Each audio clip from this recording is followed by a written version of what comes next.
मैंने एक शॉर्ट्स में बताया था कि मैंने मेरी ट्रेडिंग मिस्टेक जो है वो एक नोटबुक में नोट डाउन कर दी है। वो टोटल 40 चीजें हैं जो मैं हर एक दिन रिपीट करता हूँ, रिवाइज करता हूँ, अपने उसको देखता हूँ मैं कैसी चीजें गलती कर रहा था ताकि मैं वो गलतियों को सुधार सकूँ। तो उस गलतियों में से इस वीडियो में आपको मेरी 10 मिस्टेक मिल जाएगी जो मैं कंसिस्टेंट पिछले कुछ महीनों से कर रहा था। तो लेट्स गेट स्टार्टेड। तो बात करते हैं ट्रेडिंग मेरी पहले मिस्टेक नंबर 1 की। सो वो है इमोशन। जब कभी भी आप ट्रेड लेते हो तो आप में कोई सा भी इमोशन जो है ट्रिगर हो जाता है, पॉजिटिव भी हो नेगेटिव भी हो कोई सा भी हो। अगर आपने ट्रेड लिया और आपका ट्रेड जो है प्रॉफिट में जाने लगता है तो जो है एक ओवर कॉन्फिडेंस का एक इमोशन आ जाता है, तो आप क्वांटिटी ऐड कर देते हो मे बी। फिर एक फियर भी आ सकता है कि तुम अपना ट्रेड जल्दी एग्जिट कर दो, क्योंकि तुम कई लोग देखा है मैंने उन लोगों में बेसिकली होल्डिंग कैपेसिटी बिल्कुल नहीं होती, तो वो बड़ा प्रॉफिट जो है ले नहीं पाते। एंड पर्सनली मेरी भी बात करूँ, मैं भी पहले लॉन्ग टर्म के लिए होल्ड नहीं कर पाता था, बट अभी जो है मेरे इमोशन पे बहुत कंट्रोल आ गया है, पूरी के पूरी एक ग्रिप मैंने बना दी है।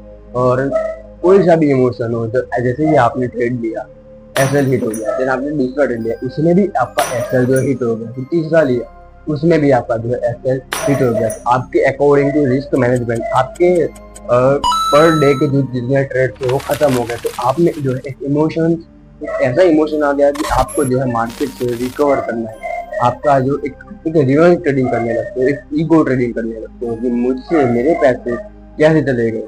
तो ऐसी चीज़ों से मैं कई बार गुजरा हूँ, मैं कई बार मैंने बड़े बड़े लॉसेज ऐसी चीज़ों से कर दिए हैं। तो अपने इमोशंस को फुल्ली कंट्रोल करो ड्यूरिंग ट्रेडिंग और एकदम न्यूट्रल रहो। और छोटे ट्रेड लेने के बाद एक या दो, मैक्सिमम दो लेने के बाद थोड़ी देर रुक जाओ, थोड़ी देर स्क्रीन ऑफ करके बाहर घूमो या फिर थोड़ी देर ट्रेडिंग से छुटकारा ले लो, फिर आफ्टर तुम वापस जाके ट्रेड करो। तो मिस्टेक नंबर 2 की बात करते हैं, वो है stop loss. So basically stop loss market में जिसको भी फटका लगता है वो स्टॉप लॉस को लगाना जान चुका होता है। अगर तुम्हें फटका नहीं लगा तो तुम्हें स्टॉप लॉस लगाना नहीं आता। तो जब कभी भी तुम स्टॉप लॉस लगाते हो फिर ट्रेड लेते हो तो बेसिकली दो चीजें होती है। देखो, पहली चीज, तुमने ट्रेड लिया, स्टॉप लॉस लगाया थोड़ा नीचे, तो मार्केट ऊपर गया, थोड़ी बहुत मैनिपुलेशन हुई, बड़ी सी कैंडल बनी, वीक बनी गई फिर, और तुम्हारे फेवर में ट्रेड चला गया आफ्टर हीटिंग योर एसएल। और दूसरी चीज है कि तुमने ट्रेड लिया और एसएल को लंबा रखा, थोड़ा लंबा रखा एंड नीचे आया मार्केट और तुम्हारे डायरेक्शन में चला गया, तुम्हारे डायरेक्शन में चला गया। और ऐसी चीजें हर एक बार बहुत बार अपने साथ होती है। तो आपको करना है कि स्टॉप लॉस लगाओ, वो एक एडिक्वेट स्टॉप लॉस होना चाहिए, ना कि थोड़ा और ना ही ज्यादा। तो आप जितना ज्यादा स्टॉप लॉस लोगे उतनी भी गलती है, जितना कम लोगे वो भी तुम्हारी गलती होगी। और मैंने ऐसी कई बार ये वाली गलती मैंने की है कि छोटा स्नाइपर एंट्री के चक्कर में कि ऐसे इतना ही रखना है, तो कई बार ऐसे खाट लेके मेरा हिट हो जाता था। तो वही बात है कि एसएल जो है आपको एडिक्वेट लेना है, सही लेना है, प्रो ट्रेडर की तरह लेना है। तो जो मेरी ट्रेडिंग की जो है तीन की मिस्टेक की बात करें तो FOMO, बेसिकली हर एक बंदा जो है ये फोमो से गुजरता है। कहीं न्यूज आने वाली होती है या फिर मोमेंटम देखता है मार्केट, तो फोमो में आकर ट्रेडिंग करने लगता है। तो मैंने पहले पॉइंट में ही बताया, पहली मिस्टेक में ही बताया कि तुम्हें जो है फोमो ट्रेडिंग, आई मीन जो है इमोशंस वाली ट्रेडिंग बिल्कुल नहीं करनी। जब तुम इमोशंस को ट्रेड करते हो तो तुमने एक अनकंट्रोल बिहेवियर आ जाता है और तुम बड़े बड़े लॉस करोगे। मेरी चौथी मिस्टेक की मैं बात करूँ तो वो है not cutting my entries when trade is in the form of a reversal. तो कई बार ऐसा होता है कि आपने एक कोट सुना होगा कि cut your losers hold your winners.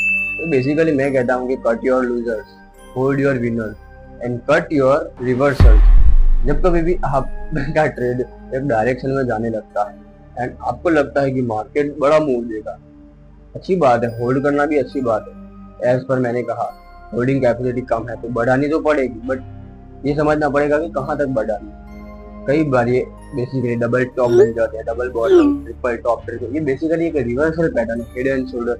आप छोटे टाइम फ्रेम में आपका ट्रेड जो है मॉनिटर करना है उसमें ऐसे पैटर्न्स लगे या फिर एक रिवर्सल इंडिकेट कर दे, ऑन द स्पॉट आपको ट्रेड कर देना है। And be ready always for री एंटर इन योर ट्रेड। तो आप एंट्री को कट करके जो प्रॉफिट होगा उसको गेदर करके आप दूसरी भी एंट्री ले सकते हो।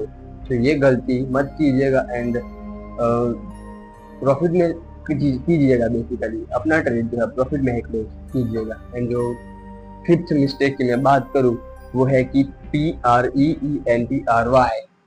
Free entry. इस चीज ये इतनी घटिया चीज बन जाती है तब तक जब तक अपन एक्सपीरियंस ना मिले, एक प्रो बन जाए ना जाए, मतलब तब तक। ये चीज एक ऐसी चीज है जो हर एक बिगिनर्स ऐसी ये चीज हर एक बार हर एक दिन रिपीट करता है। आप में से कई लोग ने ये गलती कई बार की है, बट ये बहुत बड़ी मिस्टेक है कि लगता है कि ये हो रहा है, लगता है कि मार्केट इधर से रिवर्सल हो जाएगा, लगता है कि इधर से पंप आएगा, लगता है इधर से थोड़ा साइडवेज होगा तो मैं ऊपर एंट्री ले लेता हूँ एंड नीचे जाने की पॉसिबिलिटी ज्यादा है। तो ये चीज आपको बिल्कुल नहीं करे, प्री एंट्री को बोलो ना। तो ये सारे मेरे ट्रेडिंग्स के जो है 5 मिस्टेक है, ये स्क्रीन पे दिख रहे हैं आपको, ये आपको अपनी नोटबुक में नोट डाउन करने हैं। And hopefully we I will see you in the next part 2 video.